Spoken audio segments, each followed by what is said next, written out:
sounds like I am, you know, making it up, but your assignments are speaking for it, and they're just like improving every week. And it just makes me want to jump on my seat to be like, wow, they're absorbing everything I'm giving them, and they're applying it, and they're just showing it in results. And that makes me so excited because I can see that in the color schemes, Alid, that you use this time. It was, you had the whole highlight, darkness, and really good color scheme. I know you were struggling with it in week 1, and then it just, you just shed some light on it, and now it's just like bursting with harmony with color. So I was so excited to see that, and the overall compositions, and those little details that we were talking about were addressed in it. So super excited about that. And Angela, your assignment was pretty awesome because now you're pushing your skills to the next level, because now you're venturing into different mixed medias and textures. And like I said, that kind of style is also very, very popular, working with textures. So I'm super excited that I was able to kind of like shed light on your strengths, and you guys are kind of like moving into that direction. So super excited about that. And yes, Mina, also your stuff was really nice. I can see that connection back with you again with creativity, and now it's like the colors and the compositions are now to the next level, which made me feel so happy. And these were like very subtle things. It was mostly like a shift in the perspective that reflected in your assignments. So, and then the whole idea for me that I embrace a lot is to obviously work hard, and work hard to get your goals, but then also work smarter, and apply those skills smarter. And that's when you also get the full experience of you being as creative artist and digital artist. So I'm so happy that you guys are getting the full notion of attaching your mind and your creativity and your perception and your perspective all into one package, and then beaming it out as art. So that was pretty awesome. So I got excited with that. And then obviously, the way this course was set up, the first couple of weeks, you guys were kind of getting used to being creative, compositions and colors and ideas and concepts. But now we're going to kind of zoom more into technicalities of like the different kind of techniques that we can use to create these specific effects. Like you, Angela, you were, mentioning how you were going to overlay certain things with textures. And I think that's a great way to test these techniques that are coming up next in this week. And honestly, you were saying maybe it will make it easier, and I was like, I don't know if it's gonna make it easier or harder, which one you will go into, but I know that it's gonna end up being really nice, because it can either with transitions and mats and all of those things, because you're overlaying so many things together. It creates such an amazing effect, but at the same time, it can make layering so complicated too. So, Yeah. but nothing to be, discouraged by or anything, because that's where you will learn a lot of cool things that can happen, especially if you're overlaying with textures. Oh my God, you can create so many beautiful little things. Another thing I noticed in your assignments that really made me again super happy is that now you guys are also thinking in terms of what product you want to spend your time creating, or what kind of elements you're focusing more on that too. And that's one thing I wanted to share with you guys, and I did a little bit in our earlier weeks, that when I was maybe doing internships, or when I was doing like my early years, that's what I did too. Like I wanted to work with HBO, and because of HBO, I wanted to work with Vice. Vice was one of my favorite TV channels, because they went above and beyond and risked their lives to bring us reports from places that we could have never imagined knowing what was happening in those places, like literally escaping in boats in North Korea or South Korea, and then things happening around in the Middle East. Like it was pretty impressive. So I was following them for a while, and then suddenly, I saw that they did a lot of documentaries to kind of create maps, of where they traveled from and what they did, and like different locations that we're working on. Or sometimes they needed infographics about water scarcity, of how that is impacting the world, and some documentary about numerical values or data translated into visuals to create an infographics that you guys will be doing, and bring that to the world. And I used to get so fascinated by that, and that's all I did. I just used to try to copy their style. Like when I was an intern, I would just try to copy their style frames, kind of. And copy means, even if you tried making a copy will never be like an exact match copy. It will just become something unique to you because you're adding your essence to it, but kind of like a reference of how they had done things, and I would create that and reference my artwork to their artwork. And so it is that I had created some of that stuff, used their logo and created some stuff, and I put it on my reel, and they ended up loving that because it kind of matched with what they do. And then I ended up working with a project with them. I did ended up like doing, but this was later in the years when I had become professional enough to do it, but it was in my reel, so they saw it. So with that being said, it's like market those, like you guys are, continue to create those. Like I wanted to work with a lot of entertainment um, companies like MTV, music videos. I wanted to do a lot of that. So I created a lot of my artwork in my early student years based on those graphics. Um, Targeting those broadcast designs. I was always more into entertainment and broadcast, and now I'm so focused on social media content. My current job is like all social media content because it has grown tremendously over the years, like I've mentioned over and over again. So, and the sizing are so different from what we're working in, but eventually, if you guys also want, because this course was created a little bit longer than social media took over. So I will be updating it to having students do some sort of a social media assignment, but free for you to kind of like keep that in mind if that's what you want to target, if that's the market you want to target. It does not have as much as financial abundance as it is in entertainment and broadcast, but still, again, look, different pockets of social media can have different pay rates. If you're a social marketing manager, you have a different one. If you're producing videos, you're a little different, but overall, you'll have to see which industry you want to kind of step into. Oh, so that's great that you guys are doing that. And you guys know where you're going, how you want to do it, which concepts you want to do. That's another story if it matches exactly what you're trying to do, but at least your vision is pretty clear on. All of you guys put in really good descriptions of who and what you are doing. And in a lot of interviews and a lot of like scenarios of projects, people will be asking that. So it's a very good time to start practicing that, start, like the way you guys have. So keep doing that as much as you can. Because in interviews and everything, they will be like, okay, so you worked with HBO? And I would be like, no, I never worked with HBO, but this was when I was an intern giving interviews, but this is something that really interested me. So I created something like that to showcase my skill set. So using that to your advantage. But in week 8, we're going to go deeper into opportunities with jobs and freelance and full-time. And, I can give you a little bit of more deeper rundown of expectations in terms of like interviews and all of that good stuff. All right. So for the previous week, you guys did compositing, and I mean, your assignments show it all that you guys got the hang of it and you understood the assignment. So I don't have much to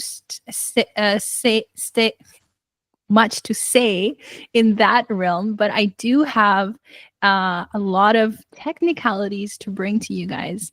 So the thing that I'm going to bring to you guys is artificial intelligence. That's what we're going to be talking about, and how artificial intelligence is kind of working closely with After Effects, and how Adobe is kind of using AI to enhance its features and how to stay up to date with that. Now, when we say artificial intelligence, suddenly we're like, "Whoa, what an entity!" It's kind of like an unknown area. We don't know what to do, but it's actually, if you can get into that right now, like it's blowing up. Everything is AI, this and that, and even writing skills or anything. I don't know how many people have lost their jobs because of AI as well. They've taken over. Even for when AI was being introduced heavily last year, kind of picked up in the last couple of years, I would say. But last year was just like bloom, this app, that app, AI, put this in AI for LinkedIn, and then put this for AI for this. And, so I had to jump on that train to see what was going on as well with the AI. And once I started using ChatGPT, I've been highly addicted to it in all forms of fashion. Not in a way of like misusing it or your abilities kind of become weaker. It actually has enhanced my learning capabilities to the next level, because in such little time I can just go to ChatGPT and be like, this is what I'm trying to do, and this is the goal that I want. What would be the best process for it? And then it will give me like a very intellectual process about it, and then I can kind of like go back and forth with it. But no, these are the blockages we're having. And that's interesting that when you're using artificial intelligence, one great thing that I can say about that is it's only going to output what you input in it. So even though we all felt like, oh, AI was going to take everyone's jobs, but we still need this up here to be able to produce what that machine is producing. So it's like if you put trash inside ChatGPT, trash is going to come out of ChatGPT. If you're going to put something intellectual in ChatGPT, something intellectual is going to come out of it too. So the person who's operating the machine, it becomes still very, very important part of the process. So, and that's how I have used it in order for me to learn skills. Like I have learned skills from law, like certain laws, small businesses laws, and businesses, like all of business law that I have been able to touch the surfaces is from ChatGPT. Of course, I use it a lot for coding. That was my biggest reason why I use ChatGPT, was coding, because I'm not a coder. I don't have a background in coding, but I do have a little bit of understanding in HTML, and I can just take those codes that already exist and kind of create my own using ChatGPT as the bridge between these two entities. And then the sky is the limit. Because before ChatGPT came out, the way I was learning expressions were how people were putting them out in forums and learning from them and trying to understand the CSS process of how and where this needs to be put in, where I can adjust the numerical values to get the effect that I'm trying to have. But then at the same time, when ChatGPT came along, you have like, now I can go in there and be like, hey, this is the effect I'm trying to make for position. And they were like, oh, position, here you go. And then you copy paste and put it in there. And then you get some sort of a error. And then you go back and you say, I got this error. It's like, oh, you got this error, try this. Now you can have that conversation with AI. But before it was like, when I would get errors, it's like going on forums and trying to figure out what error this is. So definitely try to incorporate that in your life, because it will enhance your process. It will make you more efficient. It's going to make you faster, and it's also going to make you learn along the way. So it's definitely a really good tool to have, especially in this day and age. Even though we never had a AI intelligence topics in my live Q&A, but the last couple of years we've been bringing it up for students to be like, hey, get up on this train, which is becoming that. So I'm going to show you something. And another cool thing, and these are, again, very advanced tools, but I do still wanted to kind of share it with you so that you can use it whenever you want to. And so here is a tool called Klutz. It's called Klutz GPT. And what this tool does is, and it's for free, you can download for free. You can support them by paying as much as you can, or you can download for free. And you can see a demo in here and see how things work. But literally the way this works is, let's say you have multiple uh, multiple layers that you need expression on. uh, Maybe, a looping expression, or even a little bit more advanced. I mean, the ones that you, let's say that you're trying to make a motion trail, right? And you're trying to create that delayed effect on that motion trail, where you see like a circle going by, and then you have like these faded couple of other circles following that, right? Normally you would go do parent child techniques in there, do lower opacities on the people in the back, the shapes in the back, and manually try to do that. But when you get into scripting, you can actually just tell a chat GPT and be like, I'm trying to make a motion trail. These are the number of layers I have. These are the number of shapes I have. Can you even tell me how to connect them all together? Or is there just one expression that I can put in scale or position, and then it will generate all of that? Now, and then you go back and forth until you get it right. Now, what Klutz does is, if you download it as a script and you incorporate that in After Effects, so when you open up your After Effects interface, it's going to be embedded in one of the windows there. You know how we have our project line, timeline, composition, whatever, and then you'll see Klutz GPT. So rather than going in and out of After Effects to go to ChatGPT and then come back, you will just have conversations with ChatGPT within After Effects. So you're just like going back and forth, get back and forth until you get that right. Now, again, advanced tools, but you should have it in your toolkit. Simple and easy to use, nothing to be like, oh, so advanced and blah, blah, blah. But this is where I go and do the chat GPT. If you're not already using that tool, I would highly recommend you to also use it for your resumes and for your writing. Like, let's say if you're trying to present yourself on a website, let's say, let's rephrase that. Let's say you made a website and now you want to write content about yourself. The best way to write content would be to use ChatGPT. Go tell ChatGPT, be like, okay, my name is Ella. This is what I've done in the last 1 year, 2 years, whatever. These are my skill set. This is my stuff. And can you just write me a LinkedIn profile, and then just copy paste that into your LinkedIn profile? You'll be surprised how well it does that, and how well it can bring that stuff up. So you can use that for LinkedIn, social media. If you haven't already, this is something that I also tell my students a lot. You will really have to put yourself out there. If you want to be known, if you want your art to be known, if you want to network, you want to make connections, you will have to start putting yourself out there. I'm a very non-social media person, even though I work in social media. It's so ironic. I worked entertainment broadcast, so I'm like always behind the scenes, but I had to come out of my comfort zone to put myself out there too. When I was first starting off, uh, I would just feel like I would underestimate myself and feel shy of my work and feel like I'm not good enough. And I think we all kind of go through those notions in our lives when first, especially in the first couple of years. I would say don't let that hold you back. I would just say go and present yourself to any opportunity that comes. Like for me now, I'm like, my ears are big. Like if it's a motion, it's like, yes, me right over here.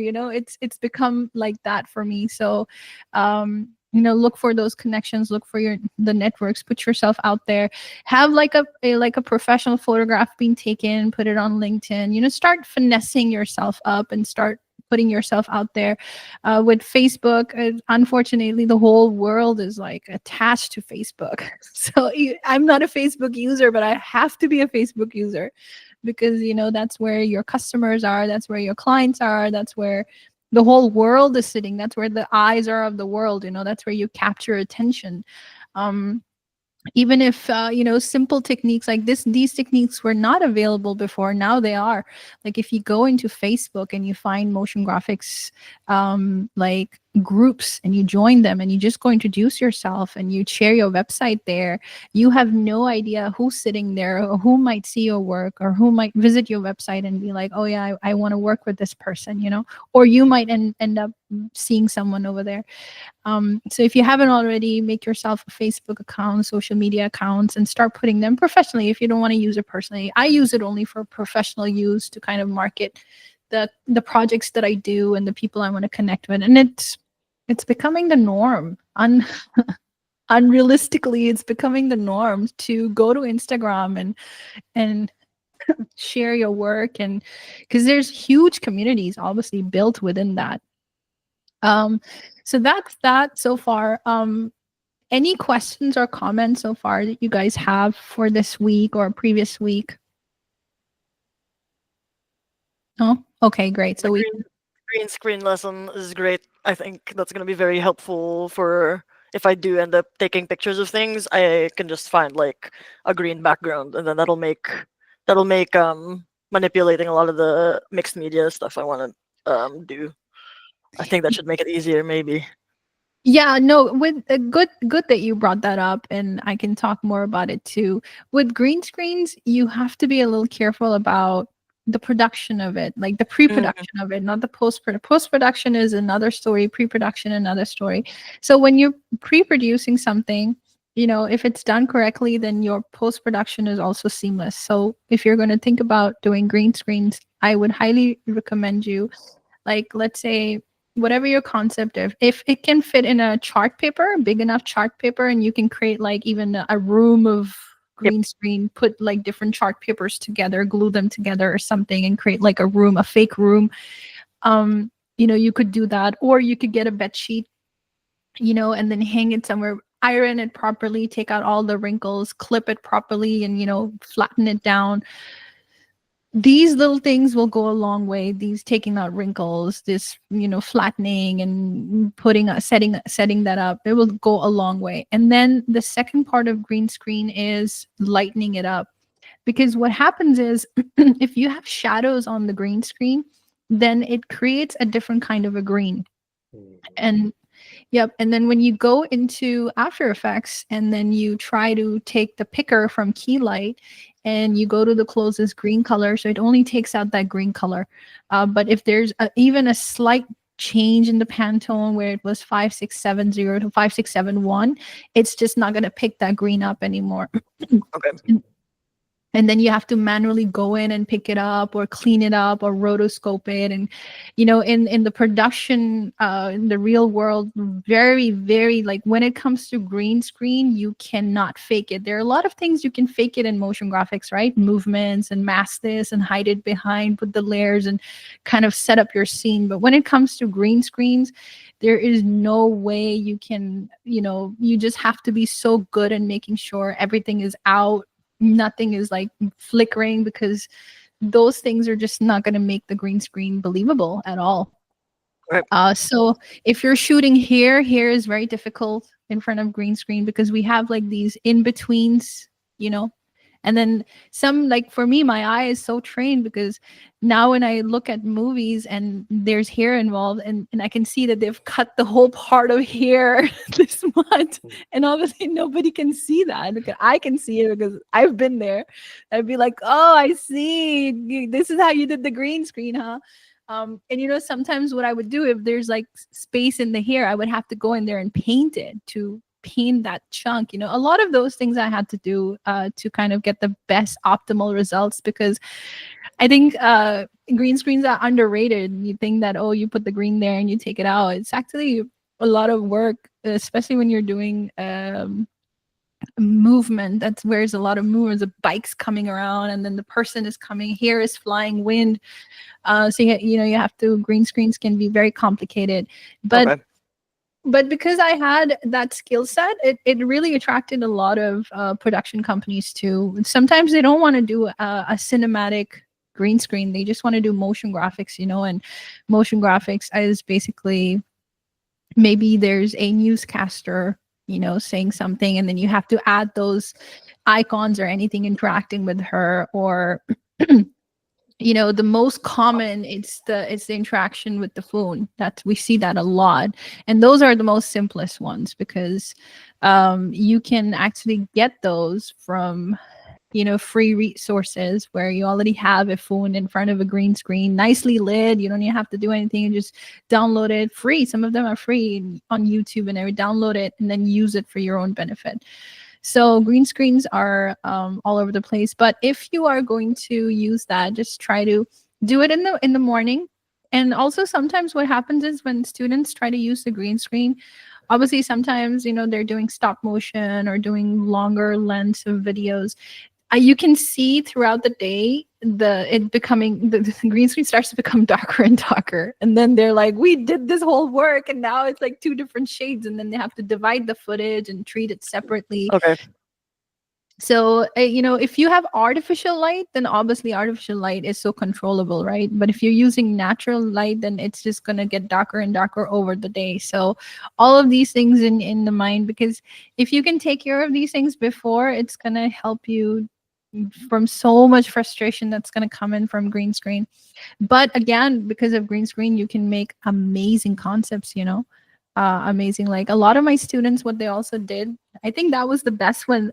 I like to see how kids, like students, take it to the next level. And one of my students, what she did was, she took a sketchbook, and then she painted it all green.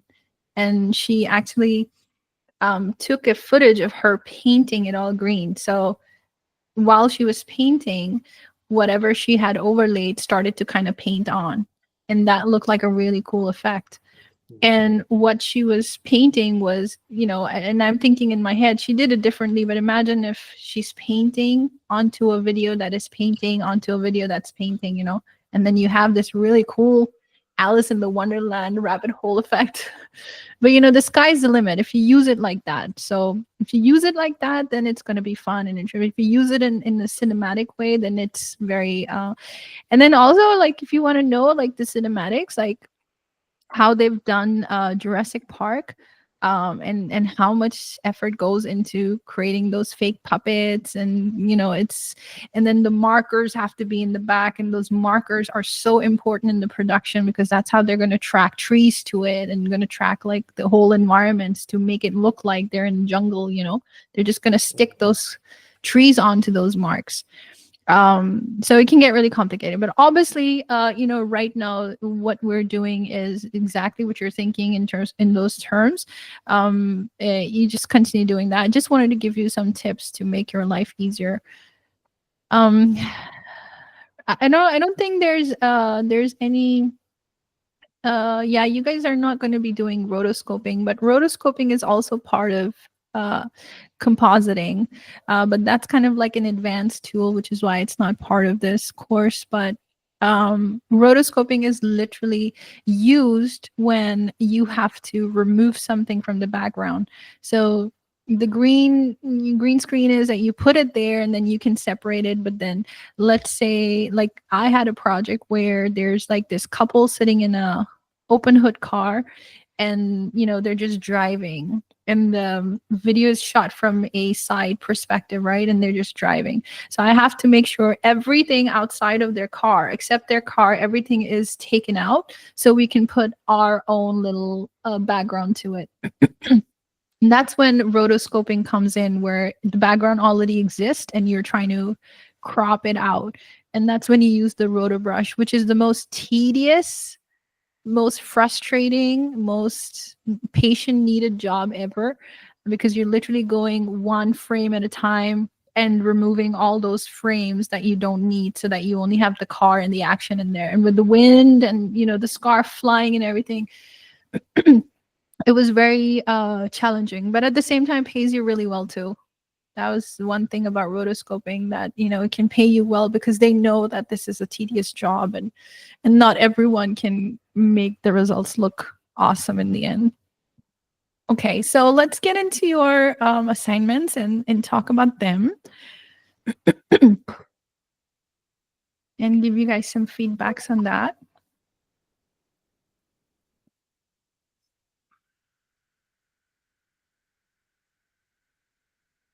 Okay, let's see.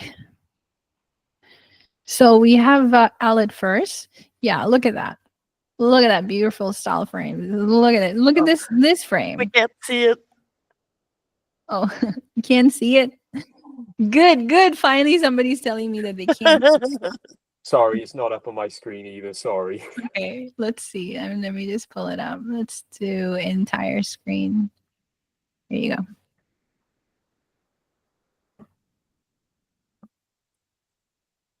Ah, there we go. Yeah, I can see it now. Yeah. Okay, great.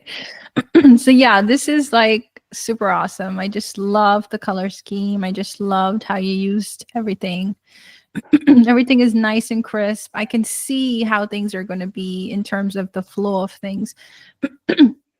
Now, one thing, Aled, that I would say, oh, hold on.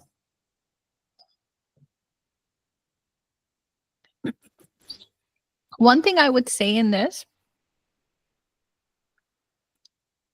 is everything is nice and crisp, the color and everything. The only thing is a presentation. Let me show you something really quick. Hopefully, let's see if I can find it.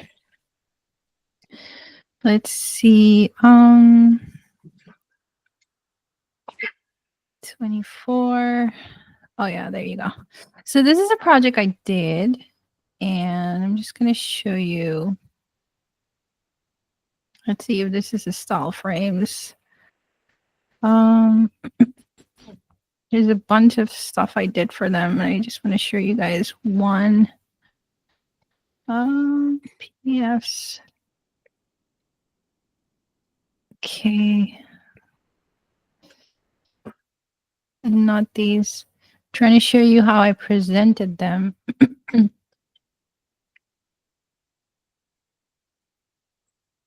Let's see if this is the one. Nope, that's not the one. Okay. It was built in Canva, so I have to open up Canva, but wait, hold on. Let me show it on my website. I think that's where will be a good place to show you. It's on my website too.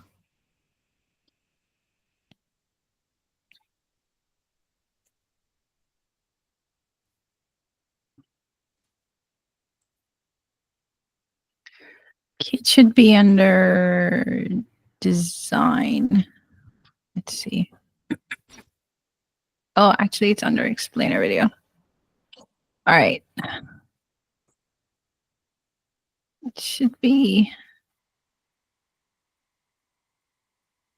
over here.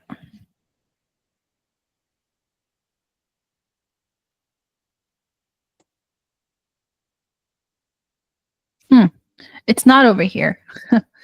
That's ridiculous. Where is this? Where is this guy? Let me see. It was supposed to be. That's weird. Should have been here.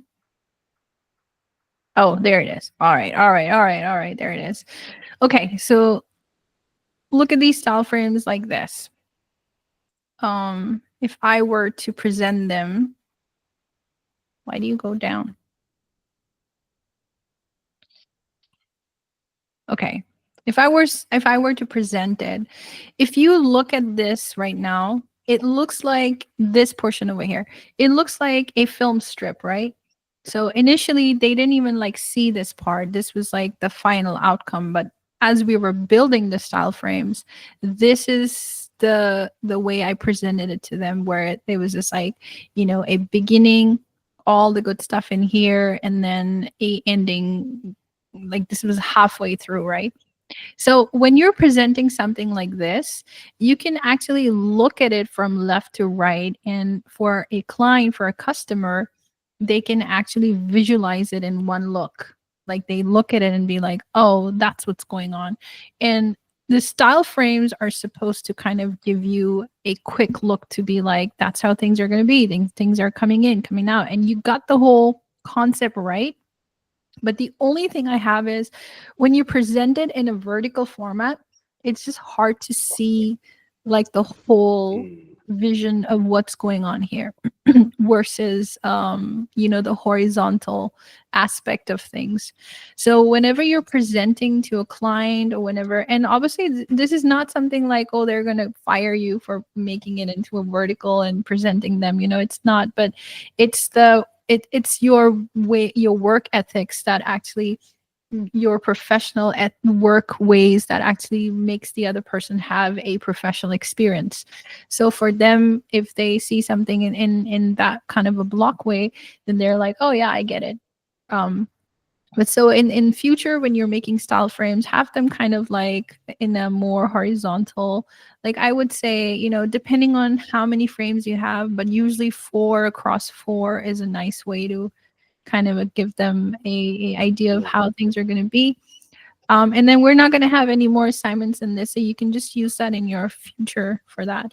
So if we go through one by one, the only just a couple of things to create some breathing spaces. That's it. Not anything big. I think the objects and everything are pretty well. I liked how you stacked all of this to make this into a cube, which is good. Things that you can kind of put together in that way is awesome. But then we have this logo over here. Usually the way that we would do it in the professional world would be take this block, move it up where Ford is, and then make Ford smaller, and then just stamp it up here. And this way the composition will have breathing space, and then you would also see the Ford over there. Normally they would just put it over here or over here. It's just like a very regular place for them to have their logos there on the right bottom. So I'll make that smaller, put this over here, and then move it up a little bit. And then we'll have, once this goes up there, then we'll have enough space between the composition and the smaller logo to kind of have that breathing space in it. For this one, I feel like we have too much empty space inside. Kind of have to move things around too. And then just like you have Ford in one consistent place, once you put it over here, then obviously you'll have it in the rest of the consistent places too. But just over here, I feel like, again, once this guy is maybe somewhere here, then we can shift GT40 over here, and then maybe have it a little bit higher, maybe in the mid, like over here, the way it is. And then maybe these guys can be, you just press enter after here, so that we have a longer vertical text that would be laid out here. So it would be in 1966 for entered, and the most, and the second most famous, and then the third. You will have like 3 different. So this way it will give you a much more usage of the space to kind of like put that in there. This one again, if we just switch these 2 things with GT over here and Ford, maybe smaller over here, and this moved up a little bit more space, it'll be fine. I really like this one. I think you did a good job with that one, because it's giving you a lot of depth in terms of like composition wise. So that's looking really cool. Sometimes it's interesting how these things happen, but again, I'll just want to bring this to your attention. And again, I'm someone who's extremely nitpicky about these things, and that's why people end up liking the attention to detail work. But when you create something, right, everything is in the flow in terms of the trees, the lights coming out, blah, blah, blah. You put all the elements in the physical space. But then now you have this little white space. You see that? And it almost looks like it's kind of like, it's your background, but it looks like something's going on with the yellow light. So I would just push it down a little bit to get rid of this white over here again, to get that perfectionist composition. Really minute things that people hardly notice, but they make a huge impact. All of this is looking good. I like how you put the map in there and how you put in those. I think that's pretty cool as well. But just switching that logo and that. Again, this we can also stack it here. We can have 3 lines stacked here. Move this up a little bit so that the logo, we'll have a little bit of a more road. And then also, I know that we created this road, but we also want this car to feel like it's on the road. So we'll probably expand this up a little bit. So it looks like it's on, and, you know, expand it here and expand it here while we have a logo. And then it also looks like it's on there's little subtle things. And then this is great too. I think that's fine too. Again, we will just switch off these two guys to be here and here. And then we can even make the GT40 smaller, just see in your composition how that goes through. But and then if we can move all of this a little bit to the left, because we do have a lot of space here, a little bit to the left, then we can move this to the left and move this a little bit to the left to, again, open it up and have those breathing spaces in there. So just those little compositional things that I'm just pushing you guys through. But overall, I think it's a great one. And for this light over here, I feel like with the hue of orange, I feel like this could be a little bit brighter. This has the potential to be a little bit brighter. Let me look at it in the other screen that I have. Yeah, it can definitely have, it has potential to become a little bit brighter yellow. Like, you know how bright this orange is, and the hue is different on this red. It's fine because it's in the background. It's not something important, and it's good that the hue is kind of lower because we don't want the attention on it, and it's also red. But this is the most brightest part of the composition, so we do look at that. So if we can make it the same as this, that would be pretty cool as well. We're just gonna give you that notion, little details like that. But other than that, great work, good idea. In terms of like animation, it would be cool to have, like, I don't know how you have it, but when your letters come in, they could have like a motion blur on it, like, you know, they kind of zoom in, and you don't even need the motion blur from the effects. You can just turn on, I can send you a screenshot in our classroom section, where you can just turn on this button, and every time it's moving, it's just going to give it that motion blur effects to kind of create that fastness. So, you know, I can see that kind of going. I can also see like a lot of colors. And again, this is advanced, but colors could be like when GT40, let's say, goes from left to right, like comes on the screen and then leaves. Every time it's moving, it has some sort of an echo effect of like leaving a orangish or blackish trail behind, like a very small subtle trail, you know. And again, because we only have like literally 1, 2, 3 elements to animate, and everything else is static, so we can use these physics and dynamics to kind of, you know, subtle things, one text, but then if we add those dynamics to it, it's just gonna make it look very complete, and, you know, like overall sense of dynamics in it. So that, and then obviously I'm looking at the wheels turning around. That would be pretty cool too, if we just put the pivot in there and just make it turn. And then the stars, maybe they're blinking, they're coming and going in the background, you know, subtle things like that. Sometimes you can also create the smoke effect coming from your car. Like, you can take a bunch of shapes, you know, one is darker, lighter, and even more darker, and they just kind of fade and kind of follow the car. You know, fake abstract clouds like that.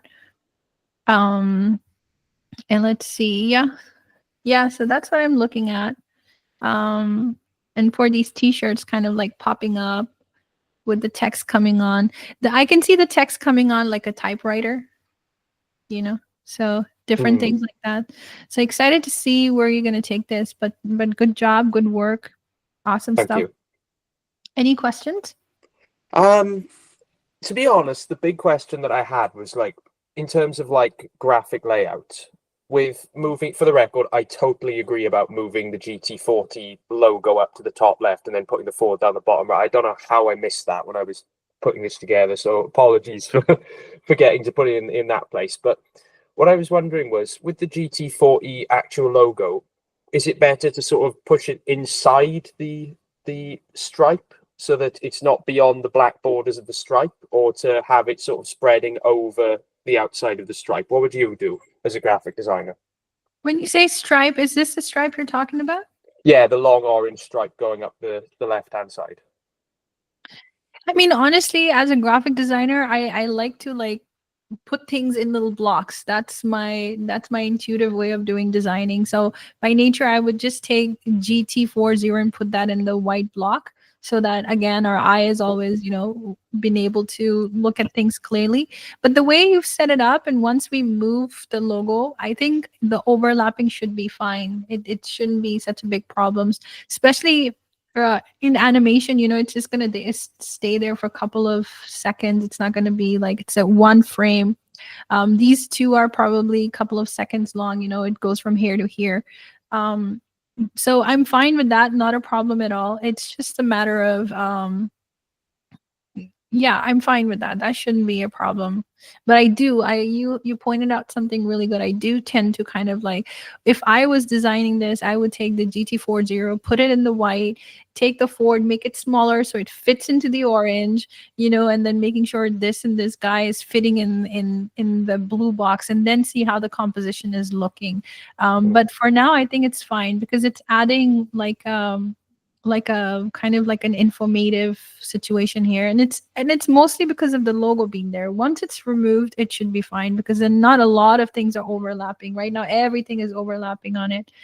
So I think if we take one or two things, it should be fine. But it's not a huge problem. So your focus now should be just in those little like things to move around to make the breathing space, and then just putting those details animations. Like I can also see 24R kind of like come in and stay there like floating, and then goes out, just these little subtle things of doing that. And you have these elements which play a really good part in overall your animation as well. Like once this is fixed, again, the line can be a little lower, because if you see the distance between these two words, and this is a little less, again, if we just bring it down tad bit, it doesn't have to be like 100% the same as up, a tad bit more down. It just, a lot of these little teeny tiny things add up to the overall harmony of the company. It looks tight, the way we say it looks tight, that everything is tightened up nicely, like nuts and bolts are tightened up perfectly. So just in that sense. Yeah. Yeah. And then obviously I can see this circle kind of moving too, um, and going around however this is going. But yeah, you would just need to make a little bit of adjustment to the road to make it look like it's on it. If you want, you can also put detail like a texture on it. I mean, it's not going to be the kind of like textures as Angela has used, because those are like different kind of textures. But in your case, this is the kind of textures you're using, right? You just put the dots in there, and then you created a texture of the night. So I don't know, some gravel in there, or some road, like some dots over there or something, to add more details or something like that. But see how much you can do. But the focus is to get the animation, get like again, when you're doing style frames and you're going to animate them, just think about it as a storytelling, right? There's a beginning, like, whoa, hello, we're here, and then it's just like dancing, and then in the end it's like, all right, bye-bye.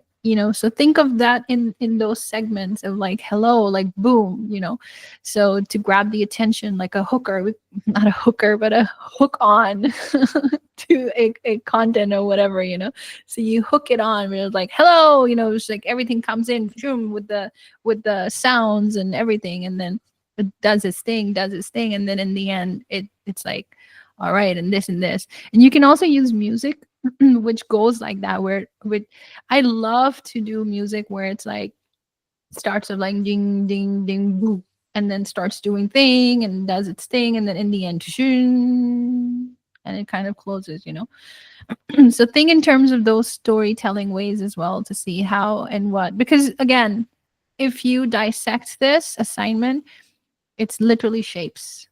Think of it as shape assignments, where you have 4 or 5 shapes that you are going to orchestrate to dance to make it look like a racing event. Okay. Yeah, no, that's yeah, thank you for that. That's given me a lot of ideas for what to do with it at the next phase now. So yeah, thank you for that, Marine. That's really helpful. Of course, it is my pleasure to give you those feedbacks. All right, so now we can go to Angela's. And I was so happy to know that you can now, self-criticize your work in terms of um, how it's been cut out, if it's low res or not, because when I was So expecting to crunchy. be the what? It's so crunchy. So sorry.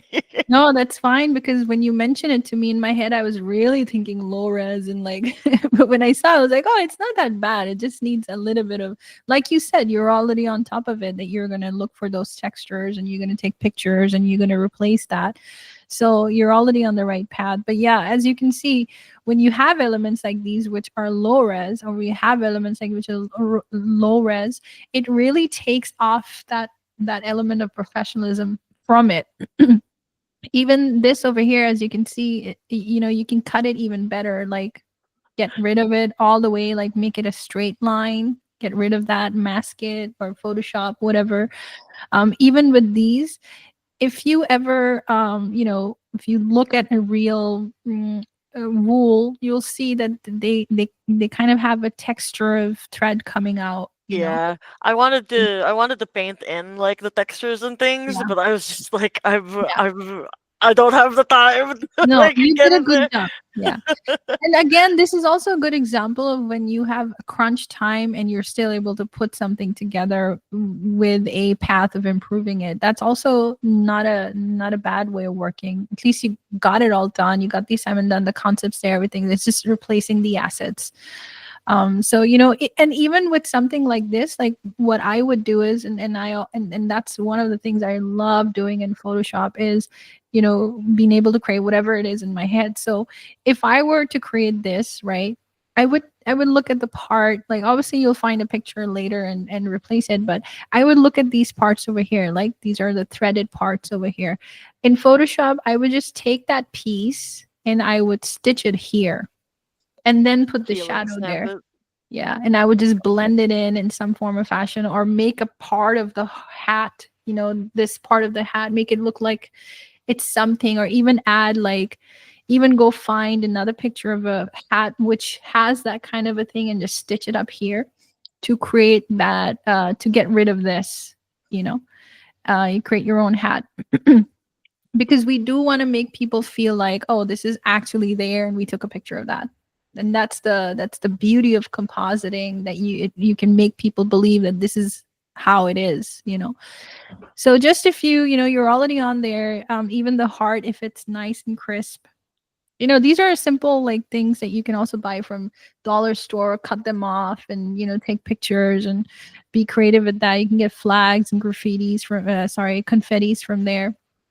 I really like this frame. I think you're really pushing your, like, this is such a, if you go on YouTube and you watch any of the kids shows are not like that anymore, that we used to be like Thundercats, Mortal Kombat.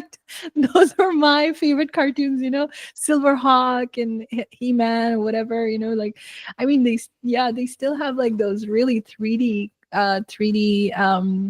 cartoons still, but then they have this whole style of this, and my daughter loves watching this one show where you don't see the lady's face, you don't see anything, you only see like hands doing crafts and with textures and stuff like that. And my daughter is so crazy about those, and sometimes I look at them and was like, why am I not in this industry? Why did I not choose this industry? Because the children's industry is one of the most fast growing huge industry. So if you can make your mark in like toddler, like, I don't know, Baby Shark and all of these, can you imagine?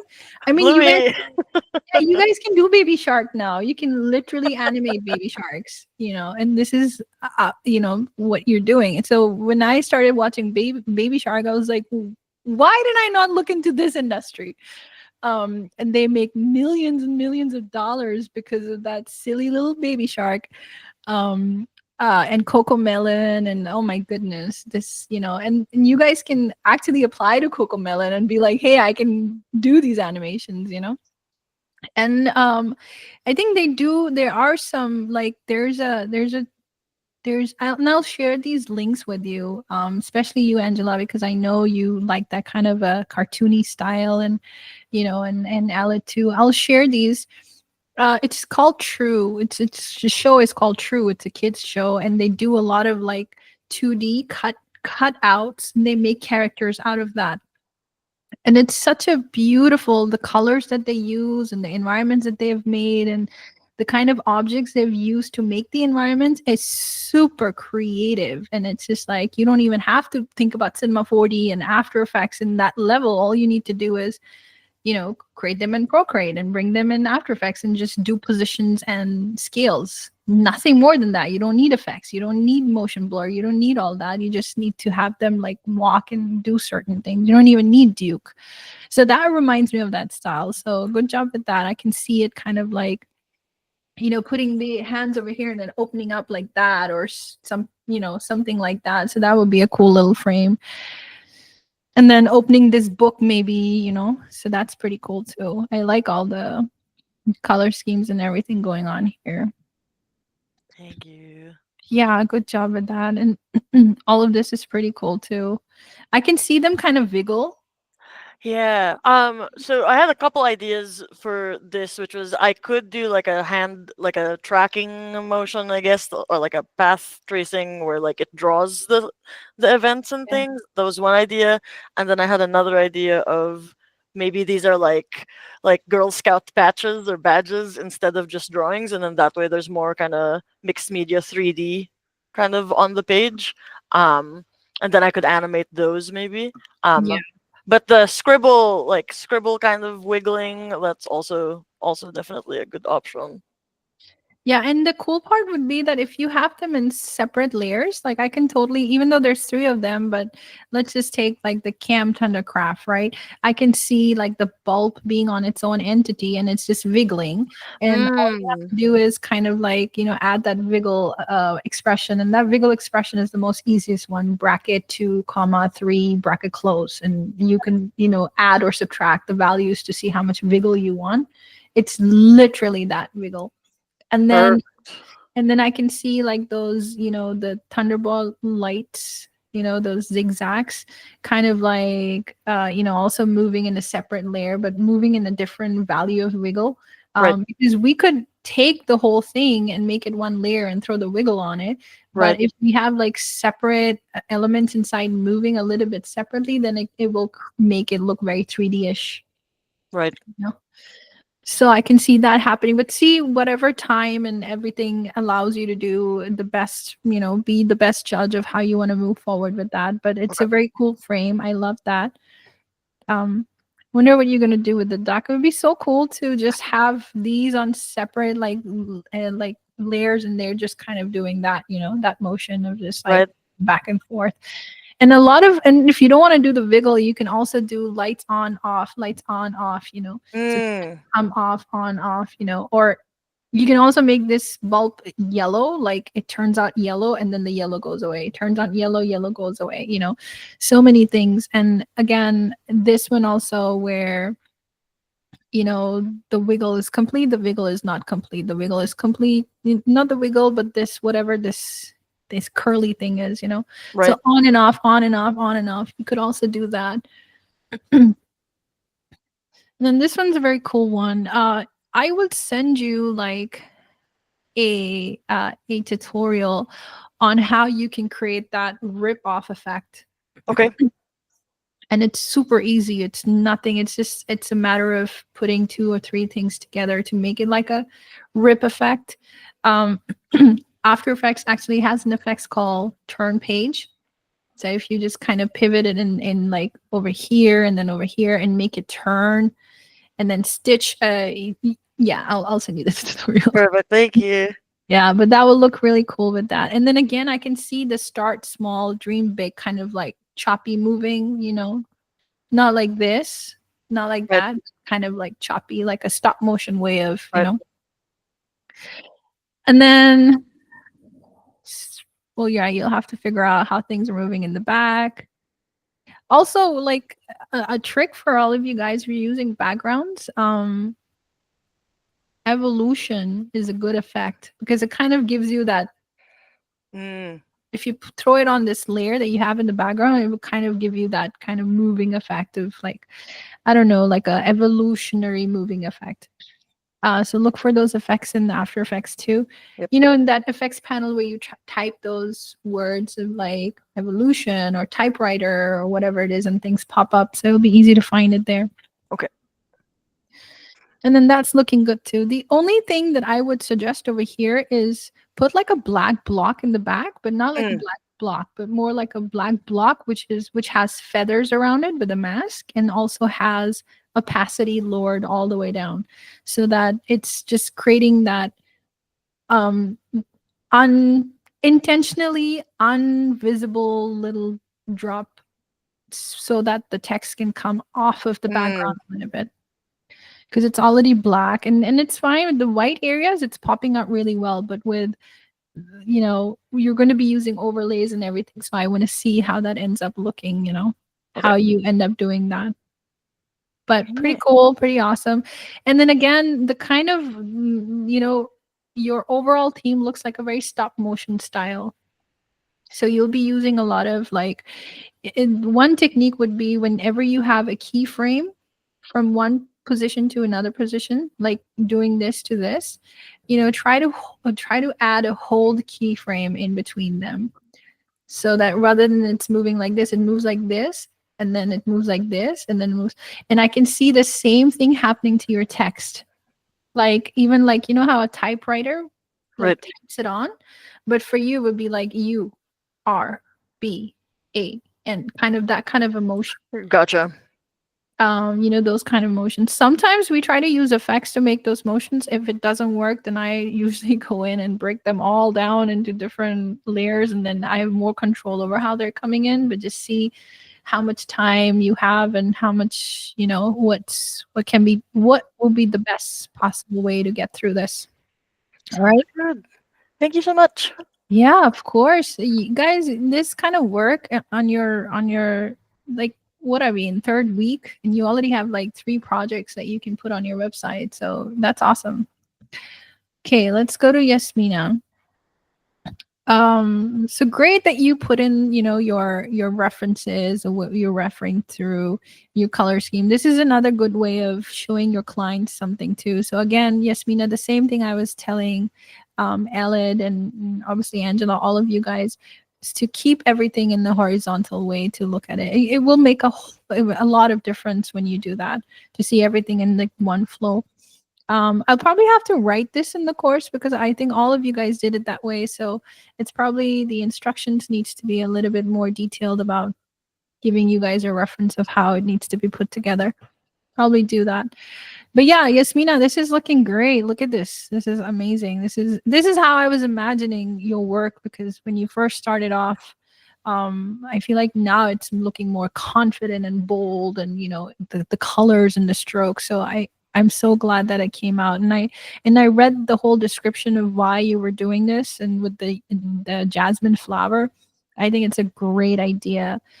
And I can see like a lot of, again, because whenever we do mixed media, I can see a lot of like those stop motion ways of doing things. But you know, you're open to try different things. But again, I can see like the jasmine flowers also kind of like turning, twisting. And then with the paint effect you have going on here with the textures, there is plenty of tutorials again to create like that brush stroke effect. And like, you know, as if somebody's painting them on. And again, you can use masking tools to reveal and unreveal objects to make it look like it's strokey. But I will, you know, the brush strokes and what was the tutorial that I was going to send you, Angela? I have to make sure that I don't forget these. It was a paper ripping. Paper ripping, okay. Paper ripping, and then I'll send you this brush strokes, so you can use that. And even like the brush strokes in the back, you know, they're probably part of the picture, but if they're not, you can literally have them kind of animate on. And if this pattern is not part of the picture already, and you can maybe cut it off, you can even fade it on. You know, you can do like a really cool like stroke, stroke, stroke, brush comes on, and you know, things moving. So that would be very engaging. I can see something like this in a lot of like MoMA galleries, like they put videos like these outside where there's like mixed media, and you're just like this very cool artistic videos that you just want to sit there and watch. I do go to MoMA a lot, and I love watching those videos there, and I can see this kind of style there. Um, but again, the key is always in layering, because that gives you the possibilities to create endlessly. Like if I were you, like let's say if I were to animate this, what I would do, the first thing that's going to come in my mind is to cut this out. First thing would be to cut it out.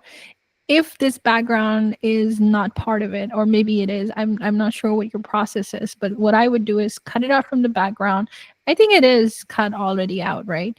It looks like it is. So I would just, have like a template build out for my whole project where I have just these brush strokes kind of looping in the background slowly, just like, again, production value of just creating templates and then using it throughout. Like if this is going to be, let's say, 30 seconds long, so I will create like a template of the background doing something looping for 30 seconds, brushstrokes coming, colors changing, brushstrokes coming, color changing, something's just happening in the background.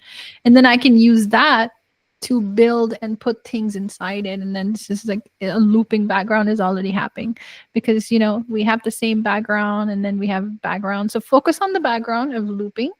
And then the second part would be to have these come on. You have to find a way to have them come on. Maybe they come on, like, again, what I would do is maybe even have, and again, when you're compositing, you have to kind of think about these things in terms of creating the space. So if I were to create the space here, maybe I would have another architectural something over here, which is a little blurred out, which will give it an effect distance between the forend and the background. So something small over here will create that space. And when I'm animating, I can show that this structure that I'm using over here comes on, blurred, obviously, because it's out of focus. And then this structure comes on, and then two other structures from the back come on. So they kind of like popping up, and things are happening in the background, and then you have these brush strokes. So that can create a really cool little effect, overall effect of things. And then if not the foreground, because again, when you're compositing, you have to kind of think about a whole scene, right? What's in the foreground, what's in the middle ground, what's all the way in the back. That's how Z space is created. That's how natural world is outside, where things are on a certain planes that creates that axis. And then you can copy that and fake that in After Effects to create that. I have put so many trees, useless objects blurred out in the front just to create that depth in the back. And again, if you want the focus to be in the front, in the middle, maybe this structure, then the front structure is a little blurred, the background is a little blurred, and then you have the focus on your structure. And then obviously you have control over what's blurring, what's not blurring, and you can control all of those things too. So for your assignment, I can see a lot of those things happening, a lot of that. Even like these pillars, like if I were to take it to the next level, I would cut each and every one of them, or even find a picture where I can cut them. So my animation would be structure, structure, pillars, pillars, pillars, pillars, and then something else, and then it would be like, ooh, cool, look at that, pillars coming in, something like that. Text, I didn't see any text in there. Text would be cool too. Maybe just even writing Damascus over here, like, kind of like write on Damascus or something like that, something meaningful that you want to contribute on that, but text I think would be pretty cool. It can either come on as a title, like a lower third title, or it can come on as like a big title on this screen, and then you can use overlays and mats within this picture to kind of create that cool effect. Another thing that I can see in my head is like Damascus kind of like going across the screen, and then you just see everything matted inside it with another background in the back. If that makes any sense. But yeah, that's kind of like the layered way you can think of it. A lot of stuff, yeah. But definitely in the right direction, and definitely looking very good from week 1 where we started. So continue doing the awesome work that you're doing. And then Jorge, we have nothing from you. just reach out. Because another thing that you guys have to understand, that now that you've, being part of this course and you're putting all this effort, you're squeezing out creativity and you're doing all of this, might as well get the course completion certification as well, and you guys don't get that until you put those 6 assignments there.